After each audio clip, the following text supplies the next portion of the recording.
students, the faculty, the guests of the college to this wonderful event tonight.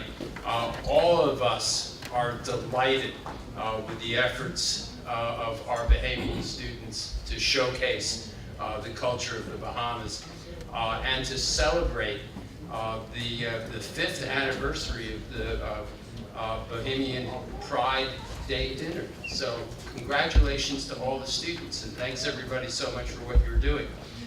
We have a long history in America with the Bahamians.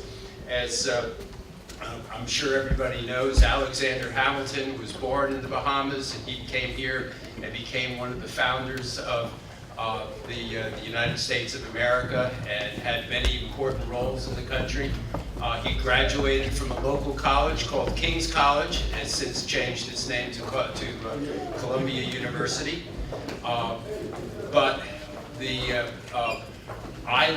My wife and I live in a town called Hamilton, New York, and it is named after Alexander Hamilton, so I came here from Hamilton and feel a special connection to the Bahamas. And I asked a few faculty members how long we've had a connection, how long there have been students in the Bahamas and Maritime. And they said, as long as they can remember, students have been coming here. And I asked some of our older faculty, I won't mention Professor Dominique by name, but he said they were here when they were here and when he was here. We're very proud of that relationship. We're very proud of our relationship to the Bahamas. We're very proud of our strong Bahamian club, and they are very good students. They're excellent citizens of the college. We would love to have more come here. And Professor Nadomli has generated a dual degree program where students can study here and study at the College of the Bahamas and vice versa, and receive diplomas from both. And it hasn't been initiated yet, but it's in the works. And we hope that it comes to fruition. Pardon me? In the fall, we should have our first cadre. We should have our first cadre in the fall. But on behalf of the rest of the college and the faculty and the administration and the alumni and of course all the students, we welcome everybody here and welcome our distinguished guests. Thank you.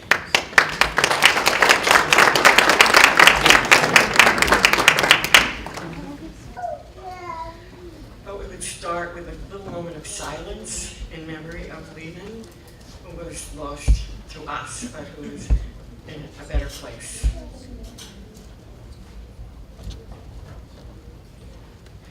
God our Creator, tonight we are here to celebrate spring in the 5th annual dinner honoring the culture of our Bahamian students and their accomplishments at Maritime College. We thank you for the gifts and talents you have so generously lavished upon our Bahamian students, and we marvel at the artistic talent displayed here this evening. Bless all of us and the food we are about to eat. And as always, help us to be mindful of those who have less than we. Amen. Today, the Bahamian students are showcasing our culture. Most of it is food. Another part of it is the many islands and keys that the Bahamas consists of. Today, the students are wearing shirts representing the different islands of the Bahamas. I knew that was coming. Yeah. Well, today I'm donning what is known as Androsian print. It is native to the Bahamas. It represents what we stand for in the Bahamas. We're pure, we're a nation that is represented by our ocean and our people, and we are a very proud, small nation indeed. We will now have remarks by the Bahamas Consul General here in New York, the Honorable Forrester J. Carroll.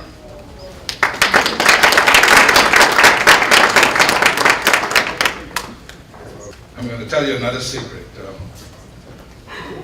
The Carroll family gave you all Charles Carroll, who signed the Declaration of Independence. Maryland, you represented Maryland. So if you look on your 13 states, your Declaration of Independence for the 13 states, Charles Kyron.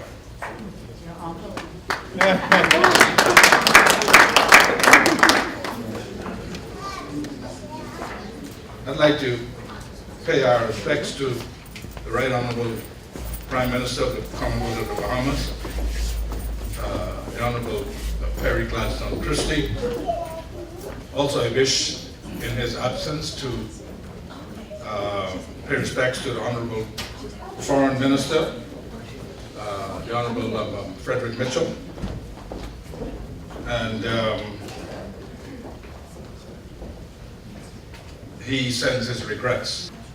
Mrs. Sandra McLaughlin, Counsel at the Bahamas Consulate General here in New York. Deputy Captain Tellis Bowe, Royal Bahamas Defense Force. Mr. Dudley Martinborough, founder of the Bahamas Maritime Cadets. Director Benjamin M. Strong, UMVA Maritime Relations, United States Coast Guard. Interim President, SUNY Maritime College, Dr. Michael Capetto. I hope I called the name correctly. Provost and Vice President for Academic Affairs, Dr. Timothy G. Lynch. Vice President and Dean, Dr. Irene Delgado. Captain of Cadets, Captain Richard Smith. Deputy Commandant of Cadets, Captain Casey Hunt. Representatives of the Bahamian American Association Incorporated, the Bahamian American Cultural Society, the Organization of Black Maritime Graduates, advisors to the club, Professor Conrad Linton and Captain Walton Nadonley, President Cadet Adassia Woodside, first class, my wife, Dr. Valencia Carroll, distinguished invited guests, faculty, staff, students, ladies and gentlemen, good evening. I am certainly honored and delighted to have been invited by the Society of Bahamian Merchant Mariners to bring welcome remarks and to celebrate Bahamian Pride Day at the State University of New York, SUNY Maritime. As Bahamas Consul General to New York, it is my extreme pleasure to welcome each and every one of you to this 5th annual Bahamian Pride Dinner. At this time, I would like to extend warm welcome on behalf of the Bahamian government and of course the Right Honorable Prime Minister, and also for our Foreign Minister. Tonight's gathering is a true representation of what it means to show Bahamian pride. It amazes me how we as Bahamians, despite where life takes us in the world, throughout the world, we always seem to find a way to showcase our national pride and our culture. We are just a proud bunch of islanders. Can't help ourselves, right? We want the world to know that we represent what the young people call nowadays the 242 baby. Don't ask me what that means. I know 242 is the area code, so I guess that's what it is. But what exactly is this Bahamian pride that we talk about? We experience it every time our national anthem is played or sung anywhere in the world. We experience it when we see notable Bahamians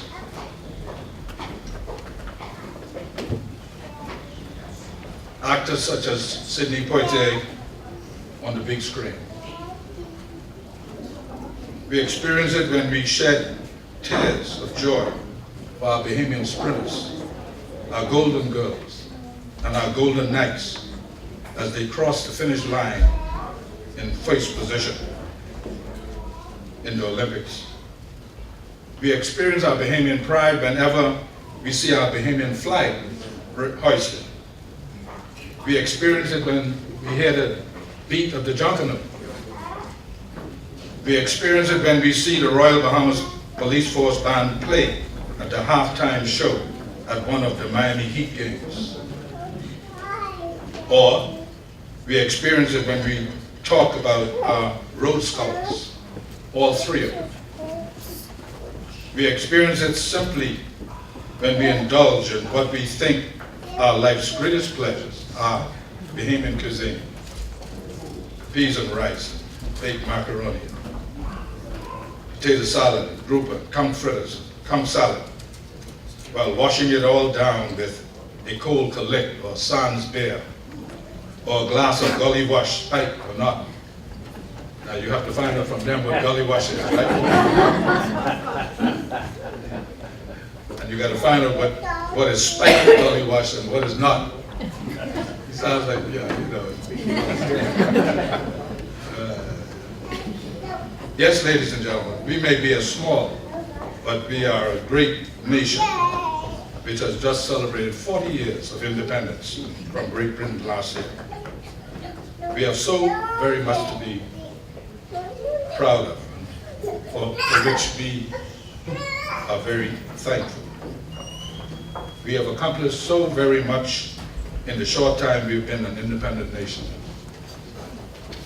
The Bahamas received great exposure on the global stage as our people continue to excel in areas such as education, sports, and culture, which has caused our little dot on the map of a nation to become recognized and respected worldwide.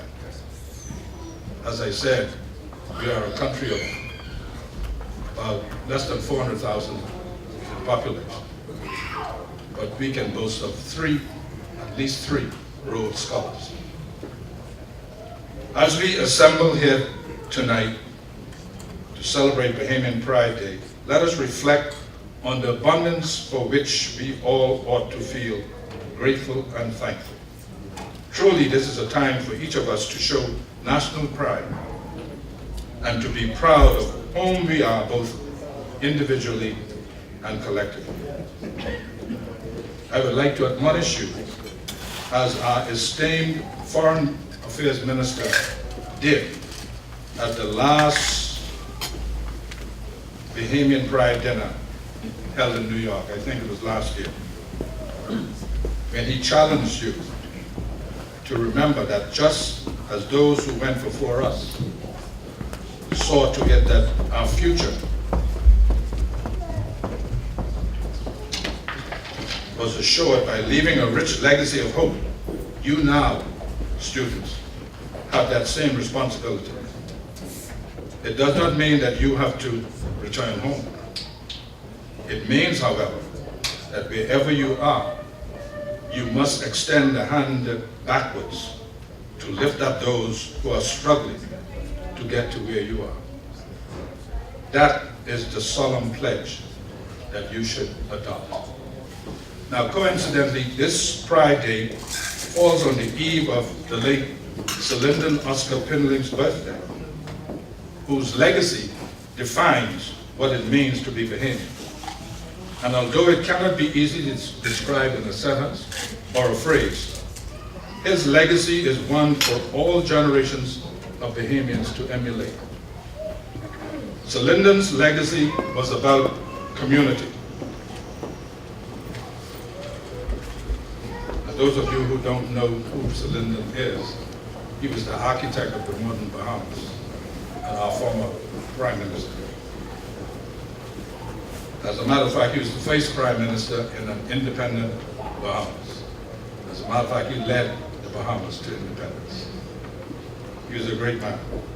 And so, Sir Lyndon's legacy was about community, empowerment, and upliftment. He had a vision of a Bahamas that is wealthy and proud, brave and sovereign. a country where every Bahamian stands tall, independent and free. A country where there is opportunity for all and a secure future for each soul bold enough to grasp it. A land where excellence is cherished and hard work is a thing of pride. A nation disciplined and strong. In closing, I would like to leave you with you another quote from the late great father of our nation, who said, "One of the greatest psychological changes that has overtaken the Bahamian people in the years since 1967, that is when majority rule came, when the majority of eligible Bahamians could vote. One man, one vote. We didn't always have that. But majority rule came in 1967. And so he said, one of the greatest psychological changes that has overtaken the Bahamian people in the years since 1967 is their sense of pride in being Bahamian. There was a time when being a Bahamian did not count for much, he said. The Bahamian was tolerated but not recognized. Now he is given full recognition and cannot be just tolerated. But we Bahamians have a responsibility to our country not to let our newfound sense of pride go to our heads. Instead, we should always use our heads to make most of our pride of being. Words of wisdom. Once again, on the behalf of the Bahamas government and the Right Honorable Prime Minister, our Bahamian consulate here in New York, I trust that you will enjoy this Bahamian night, if only this just once in your lifetime. Hello. God bless the United States of America, and God bless the Commonwealth of the Bahamas. Thank you very much.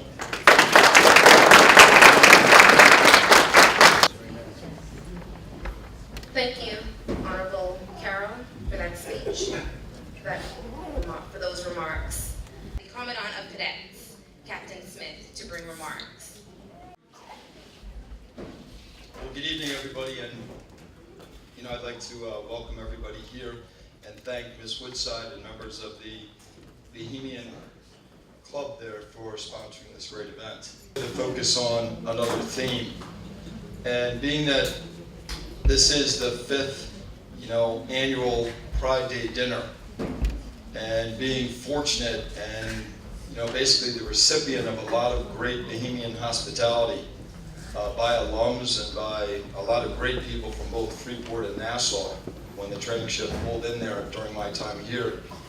I think rather than get into, what I was going to do, it's really to speak a little bit more about why groups that come to, in this case, the Maritime College, becoming part of another group. Really, I think the importance is to retain some of their traditions, some of their customs, some of their uniqueness, and not only hold it amongst themselves, but share it with others in the community.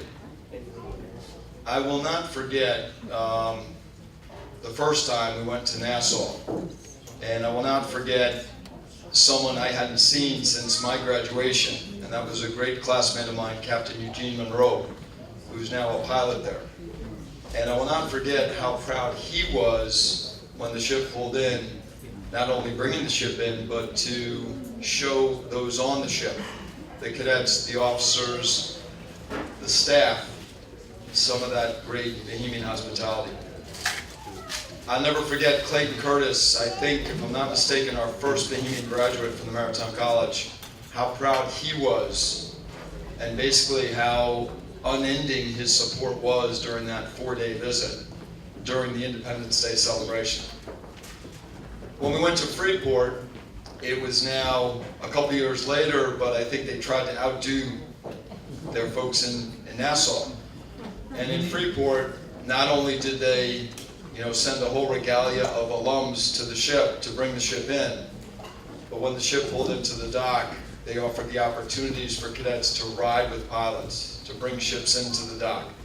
They helped us get a first-class party, if you will, on an island and arranged all that. And more importantly, though, I saw in the students the same effort that I'm sure Mr. Linton and the advisors of the club have seen in Miss Woodside and those that put together this dinner tonight.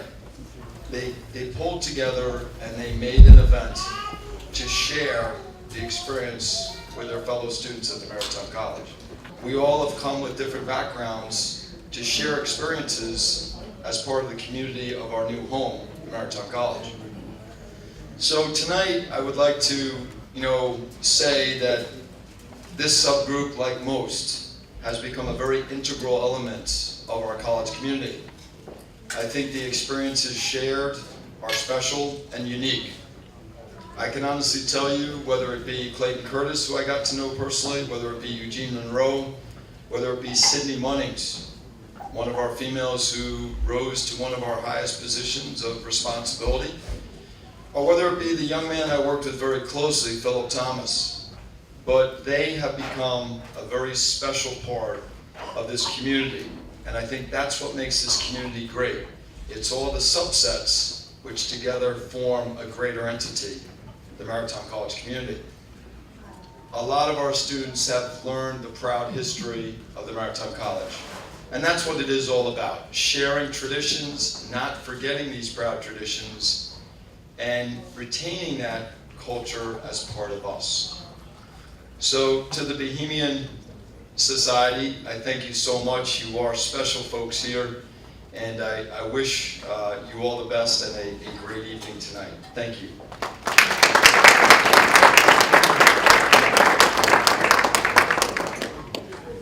This is the Bahamian mess and dress for the Royal Bahamas Defense Force. We were founded by the Royal Navy, so most of our uniforms and traditions have come from the Royal Navy. As highlighted by me, good evening, ladies and gentlemen. Captain Taylor Sabel currently holds the position of Deputy Commander Defense Force in the Royal Bahamas Defense Force. He joined the Defense Force as a naval officer in January 1981 and has since held key managerial appointments at sea, ashore, and at Defense Force headquarters. During the 1980s, Captain Bethel served aboard various classes of Defense Force patrol craft and was actively involved in counter-drug operations. Other positions held by Captain Bethel include that of Captain of Coral Harbour Base, Commanding Officer of Defense Force's flagship, Her Majesty's Bahamian ship Bahamas, Commanding Officer of the Commander's Squadron, Chief Staff Officer, and Defense Force's Training Officer. Captain Bethel is a graduate of the Britannia Royal Naval College, Devon, England, and a graduate of the United States Naval's War College. He has completed a number of civil defense management courses in the United States, the United Kingdom, and Asia. He has a Master's of Art degree in Leading, Innovation, and Change from York St. John University in York, England, and is a fellow of the Center for Hemispheric Defense Studies at the National Defense University in Washington, as well as the Asia Pacific Center for Strategic Studies in Hawaii. As training officer, Captain Bethel held administrative responsibility for the standards of training, certification, and watchkeepers course conducted at Coral Harbour Base for hundreds of Bahamians. In 2004, Captain Bethel played a significant role in establishing the Bahamas Maritime Cadets Corps program and is currently assisting Lowell J. Mortimer Maritime Academy with the establishment of its training program. Captain Bethel has authored several books, in addition to his internationally published paper entitled Caribbean Narcotics Trafficking, What is to be Done, which was published in the United States Disarm Journal. In his spare time, Captain Bethel enjoys jogging, adventure travel, and writing. He is also a certified scuba diver, a licensed private and ultralight aircraft pilot, and a former student skydiver.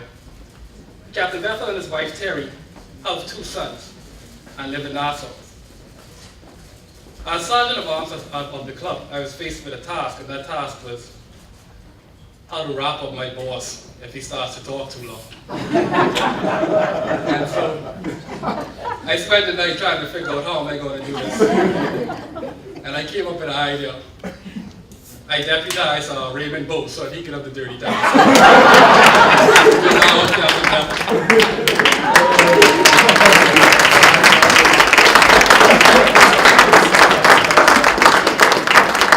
Lifetime is everything.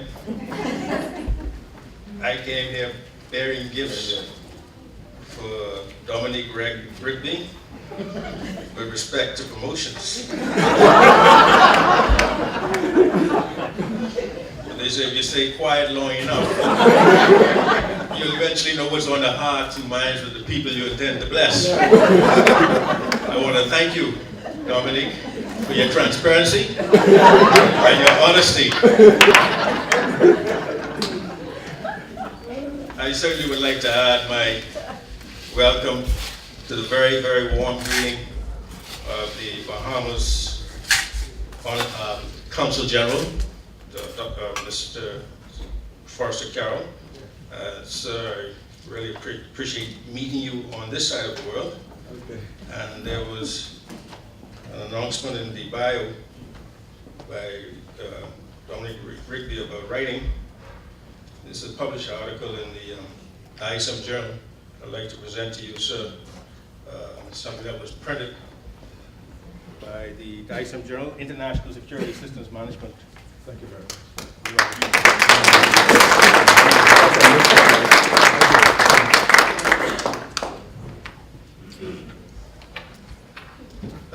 Cadet Woodside, where are you? Another one? Not if you're a friend of Rigby. Are you? I don't know what's right. First of all, I want to commend you for an awesome job that you've done in coordinating, helping organize with your team this wonderful event. Let's give her a round of applause. What saved you? Come this way. I want to present you with a book I wrote some years ago. It's entitled America, A Destiny Unveiled, and it really connects the United States of America with the history and the spiritual heritage of the Bahamas. So this is for you.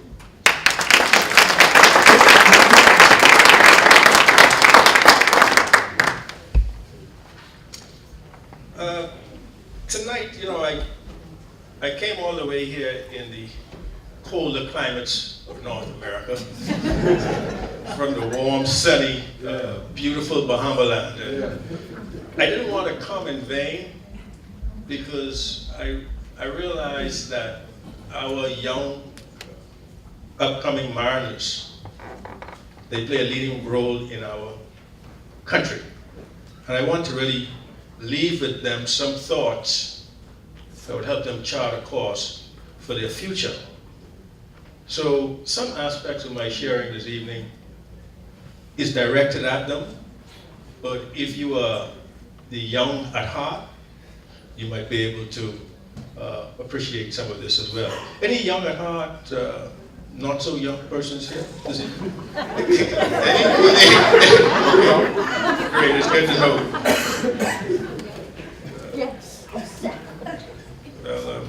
Captain Smith and of course Dr. Capito and those of you, the staff, faculty and staff members here at this fantastic institution. You can never get old working around young people. So it's a position that I envy. First of all, I want to say it's an honor and a privilege to be a part of this evening's event at the prestigious SUNY Maritime College. And by the way, Cadet Bowe, if you seek to interrupt me during the speech, I will deal with you personally afterwards.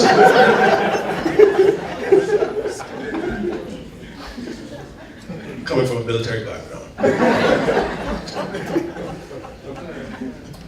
I would like to thank the president of the Bahamian Mariners, Society of Bahamian Mariners, Cadet Woodside, for extending a kind invitation for me to attend this evening's event. I would also like to thank the interim president of SUNY Maritime College, and also the commandant of cadets, Captain Smith, for making this all possible.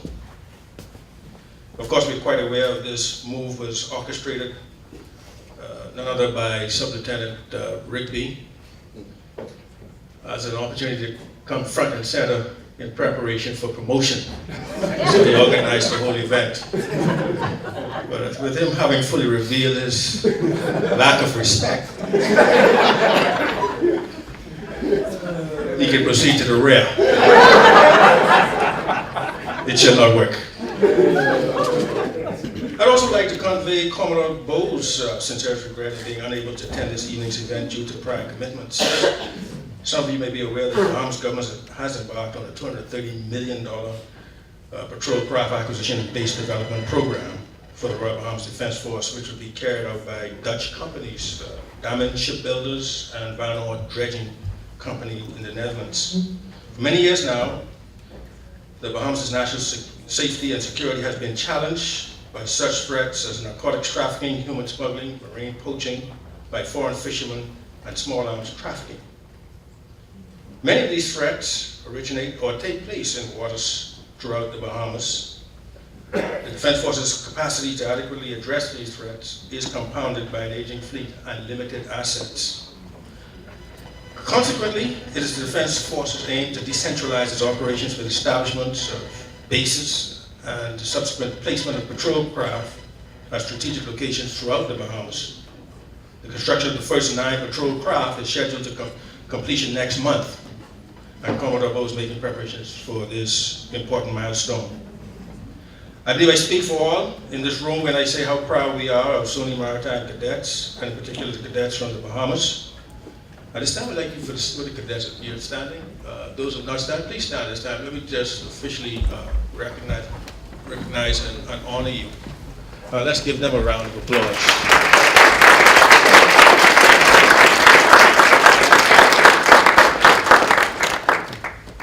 We're equally appreciative of the efforts that the faculty and staff, members of this historic institution, have made toward enhancing the personal and professional development of our cadets over the years.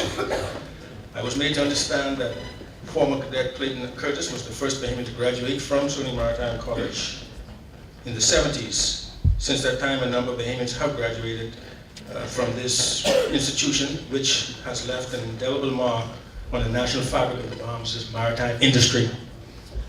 I believe our Consul General would agree that the Bahamas is at the threshold of a new era, having celebrated its 40th anniversary as an independent nation on the 10th of July, 2013.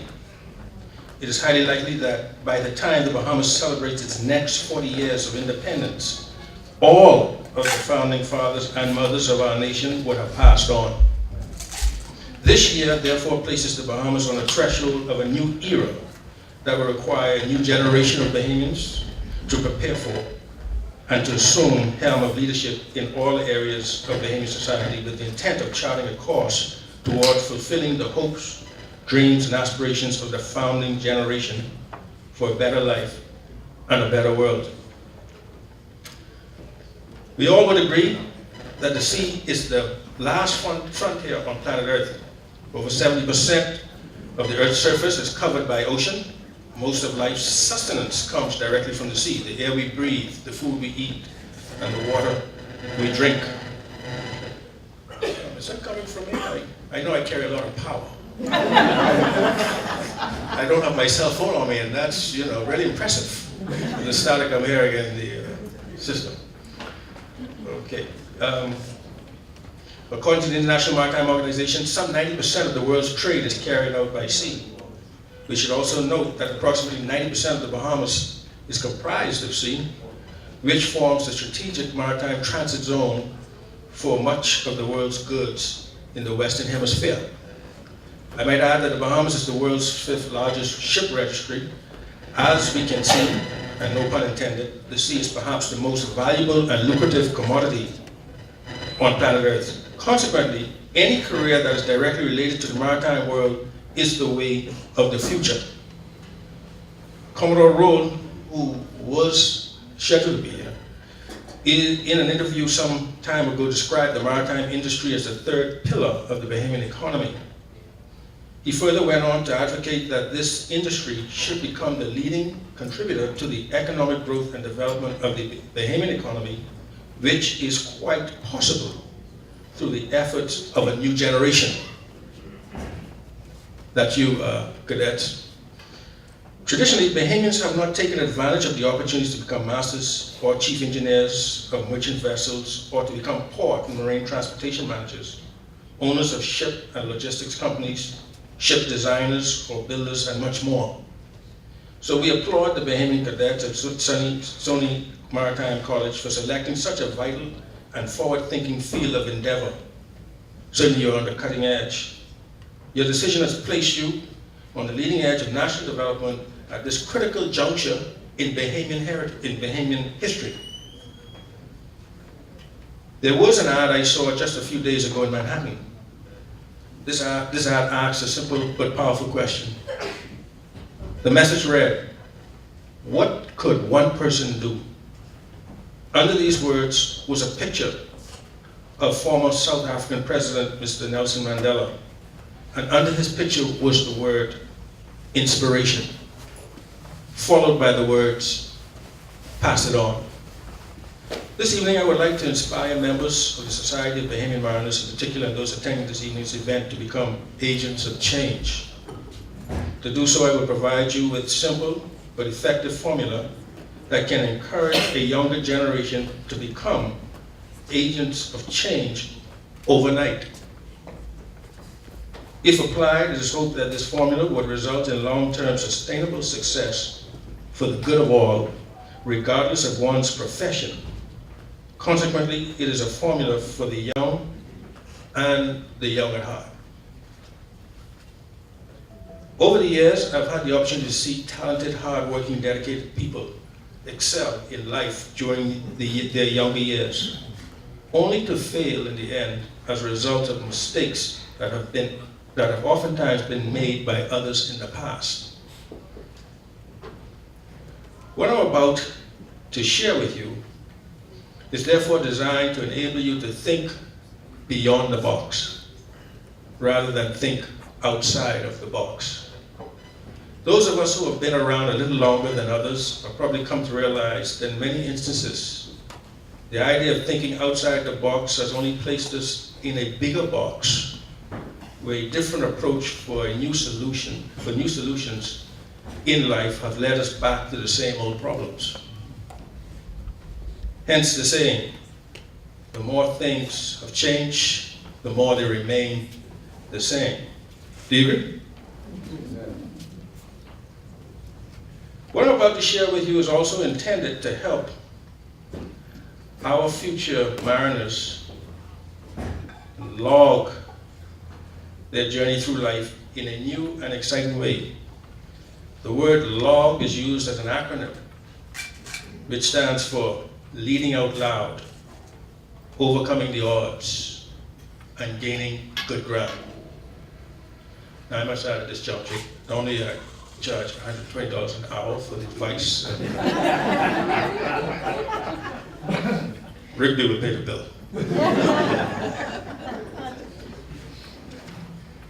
And by the way, I knew that plans were underway to cut my speech short, so Cadet Bowe, if you examine my notes, I crossed out a lot of things. Finally, that's that last part of the introduction. Don't want you jumping to conclusions. Finally, I would like to share with the members of the Society of Bahamian Mariners, the faculty and staff, and distinguished guests of SUNY Maritime College attending this evening's dinner, some insights on the history, heritage, and legacy of the Bahamas as related to the entire Americas, that somehow makes it an inherent responsibility for all Bahamians and those who visit our shores to become agents of change. In putting context to my talk tonight, I will first like to ask a rhetorical question, which is, Why do we need agents of change? The answer to this question is found in defining what it really means to change. In defining what it really means to change, we will discover why we need agents of change as well as the very formula for becoming a new kind of agent of change. Webster's dictionary defines change as to make different, to give a different position, course, or direction, to replace with another. These are all basic definitions that do not get to the heart of what change really is. There is, however, one definition offered by Webster that speaks to this concern. Webster defines change as to make radically different or transform. It is in this word radical where we find the real meaning of change. The word radical is derived from the Latin word radix, or radix, R-A-D-I-X, which means going to the root or to the essentials. Being radical in the modern sense of the word does not necessarily mean being extreme or being weird. It means going back to the foundation of something to find the solution. Seafarers have always been agents of change through the course of history. In fact, we are all here today as a result of the historic feat of Christopher Columbus, who made his first landfall in the Americas on a tiny island in the Bahamas, which not only resulted in the unfolding of the modern Americas, but forever reunited the old world of Europe with the old world of the Americas, in addition to globalizing world trade. Columbus's historic feat really made a difference that also brought with it some problems as well. This globalized effect has brought about a keen awareness that life is vulnerable, as we remember the horrors of September 11th. There's also a greater awareness that life is uncertain, as we recall the financial crisis of 2008. Or how about the attacks of pirates on merchant ships? When we think about the uncertainty of life, we think about the deceased cadet Raymond. Such extreme life experiences are further compounded by unpredictable natural disasters that threaten regional security, as it did during Haiti's earthquake, where over 300,000 people lost their lives in 2010, a number almost equal in size to the total population of the Commonwealth of the Bahamas. Coincidentally, much of the trauma and tragedy experienced in our world today are a result of deficiencies in human character.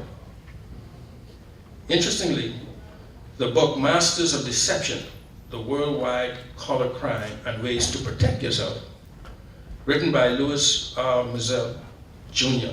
and published by John Wiley & Sons back in 1997, states, and I quote, "In recent years, more than 1,600 Ivy League graduates, including over 100 men and women from Harvard University, have been charged with the most heinous of upper world offenses." The book went on to explain that more people are killed from the executive suites at the stroke of a pen than on public streets at the pull of a trigger. These graduates steal billions from pensions, wills, museums, unions, trust funds, libraries, churches, and charities. They come in the form of lawyers and doctors, insurance salesmen, accountants, bankers, priests, and merchants.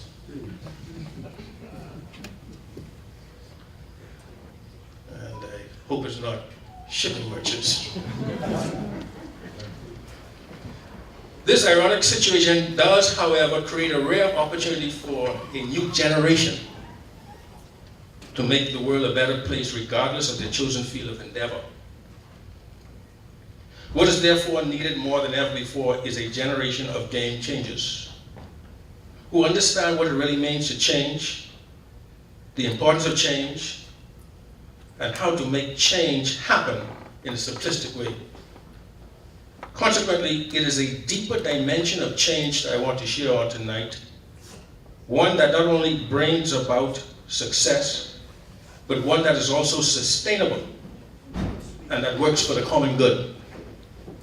I'm talking about a radical kind of change that gets to the root of things and solving problems and meeting needs in a way that would make our world a better place for all to live in a sustainable way. The good news is that if the world applied the principles of navigation to the chart of life, the world would be a much better place to live. For life itself is very much like a ship at sea. Agents of change understand that real change is not merely a new approach to achieving undesired or unwanted results of running aground or capsizing. Change agents understand that real change comes about by learning from past mistakes in order to prevent recurrence of the same. These past mistakes include shortcomings and failures that we make in all areas of our daily lives, be it professional, or relational, or in character. Coincidentally, many of the recurrent problems we face in life, the lists and the lulls, are related to character deficiencies. Consequently, your profession as mariners may get you where you need to go in life, but it's your character that will keep you there. Accordingly, agents of change have mastered the art of transforming past mistakes into fertilizers for growth. And in life, problems do come at you. And the root meaning of the word problem comes from a word that means something that is thrown at you. And I heard one quote some years ago that says, "It takes manure for a tree to grow." So the crap that comes at you in life can contribute to your personal and professional growth. So use it well.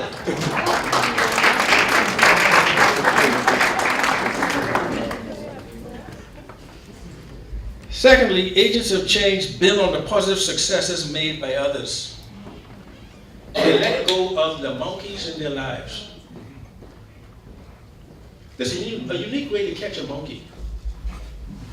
They said if you create a hole, a tiny hole, small enough for a monkey to put his fist in it, and you have some food in that hole, the monkey would hold on to the food and would not let it go.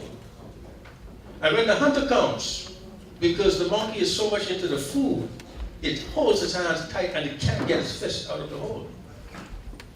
So what happens afterwards is we have monkey brain soup. There's some things in our lives that we have to let go if we want to go forward. Agents of change find positive role models to pattern their lives after. These mentors share their mistakes, successes, and life stories with agents of change so that they do not have to live life through unnecessary trials and errors that some have yet to recover from. And that's why we can respect Captain Smith, what you're doing in terms of mentoring young people for the future. I remember going into Bimini Harbor for the first time. It's 950 miles just east of Miami, Florida. And I was falling behind a sailing vessel, and I noticed the sailing vessel listed to the left, and then it ran aground, and I came to realize that, hey, I better go around. The captain of the vessel came up and said, "Hey, go that way, you know." And I was very happy to thank him for the sacrifice he made in directing me away from the shallow banks. Agents of change, therefore, are able to glean from the positive life lessons of others. Third, agents of change seek to create success stories of their own. They believe in excellence. Excellence is breaking away from the status quo and going to the next level of success in life by improving on what was already done. They set out to make a world a better place by solving problems, meeting needs that not only achieve personal success, but also promote the long-term sustainable development of their families, communities, societies, and the world around them. These three simple steps, getting at the end now. Bowe. Very quiet tonight. You're doing good. These three simple steps, learning from the past mistakes, building on the accomplishments of others, and creating success stories of your own, create a remedy for thinking beyond the box of the same old, same old. They define a deeper, more radical meaning of change, a change that gets at the root of the problem to get desired results. These steps also signify why it's important for young people to become agents of change in a world that's filled with problems. Our globalized world has had its share of successes and failures that today threaten the very existence of humanity. Unless people change, things will remain the same. These three steps also present us with a simple formula for changing the world by changing the world around you. Such a change can begin right here and right now by learning from the past mistakes, building on the accomplishments of others, and creating success stories of your own. And I just want to emphasize the point I made. It's not really going out to change the world that matters. It's about changing the world that's immediately around you. And in so doing, you change the world. In closing, on the first half of my speech, what?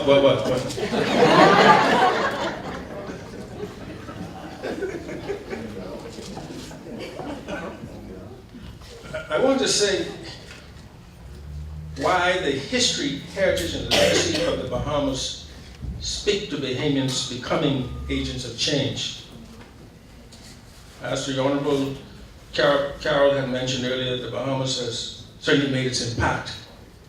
A small country making big impact around the world.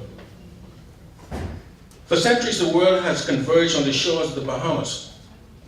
It began with the spread of the eastward track of ancient civilization that journeyed eastward from Asia, across the Bering Ice Bridge between Russia and Alaska, and traveled south through North, Central, and South America. A branch of this ancient civilization eventually made its way up the Caribbean chain of islands from South America, where before eventually arriving in the Bahamas. These people eventually became known as the Laqueyans, who represented the end of this eastward track, just prior to the arrival of Christopher Columbus. It is claimed that Laqueyans, like many of the world's people, came to the Bahamas in search of a better life. Christopher Columbus had made his first landfall in the Americas on the tiny island of San Salvador, some 300 miles southeast of Miami, Florida, on the 12th of October, 1492. His historic landfall during the beginning of the new period in human history, referred to as the modern era, resulted in the unfolding of the modern Americas, which essentially made the Bahamas the geographical birthplace of the modern Americas. Columbus's landfall in the Americas also reconnected the old world of Europe with the new world. Additionally, Columbus's arrival resulted in the globalization of world trade. Unfortunately, the arrival of the Europeans resulted in the Laqueyans becoming the first indigenous peoples of the modern Americas to suffer genocide. Within 40 years of European arrival, the Laqueyans had disappeared without genetic trace, which speaks to the fragility, uncertainty of humanity. Consequently, the modern day inheritors of these islands and the visitors who enjoy their natural beauty are obliged to do their part in making the world a better place to live. On August 9th of this year, the United Nations will be celebrating the International Day of World Indigenous Peoples. This would present a wonderful opportunity for Bahamians to make a contribution to the betterment of our world through the hosting of a maritime sporting event that highlights the need for each one to do his or her part to make the world a better place, in recognizing the legacy and the plight of the first indigenous peoples of the Americas who suffered genocide at the beginning of the modern era. I think that's Bowe fooling with the, on my last paragraph. You could cut the static now. What better people to organize such an event than the members of the Society of Bahamian Mariners? And what better place to do it than in New York, where the UN headquarters is located? And what better university to facilitate it than SUNY Maritime College? And what better assistance can be received than from our very own Consul General, the Honorable Forrester Kyron? An event of such significance would certainly solidify the position of SUNY Maritime College cadets as agents of change who are willing to do their part in making the world a better place. So with these words, I trust that you have been inspired to make a real change in your world. And if so, I encourage you to pass it on. Thank you very much.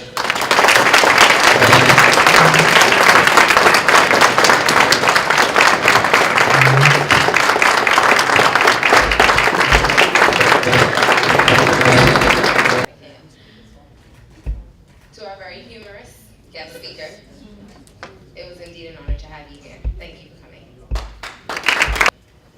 I would like to announce that this will be my final semester serving as president of the Bahamian Society. So to our next president, Ms. Brittany Storr. Just state his name, major.